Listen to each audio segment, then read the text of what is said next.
Well, thank you for the opportunity to be on, and it's always a privilege and a pleasure. I heard Senator Fetterman, but I must tell you, some of us Democrats, wanted to have that filibuster rule eliminated so that we could pass John Lewis Voting Rights Act. And if we had, we wouldn't be having many of the problems that we're having today, because that John Lewis Voting Rights Act would have prevented much of what Trump is trying to do to steal congressional seats. So I still stand where I stood. I wanted to do it then, and I want to do it now. I think that they could have done this on day one, but the president had a scheme. Dr. King had a dream. The president has a scheme, and his scheme was and is to allow persons to be released because they are persons said to be non-essential, not essential workers.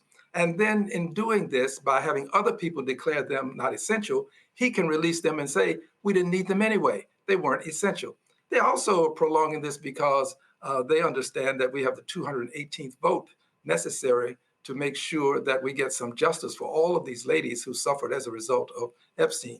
I think that letting them do it is something we can't prevent. They could have done it before now. I wish we had done it. And I do believe that our day will come, and the things that are important to us, we will be able to pass. It was Sinema and Manchin that prevented us from passing John Lewis voting rights, George Floyd justice and policing, raising the minimum wage, dealing with comprehensive immigration reform, making sure that LGBTQ community was treated fairly.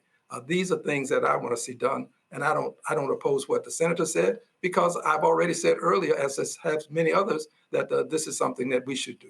Well, the reason I raise that is because it's like, well, it's kind of late because he certainly wasn't saying that when Democrats were in control. That's the issue that I have here. Well, I can see I see your point. Well, I'm consistent, dear brother. I am very consistent. I'm a liberated Democrat, unbought, unbossed, unafraid. And I said on October 2nd, that they would move to this point, that they would eventually say shamelessly that we're going to go ahead and use the filibuster.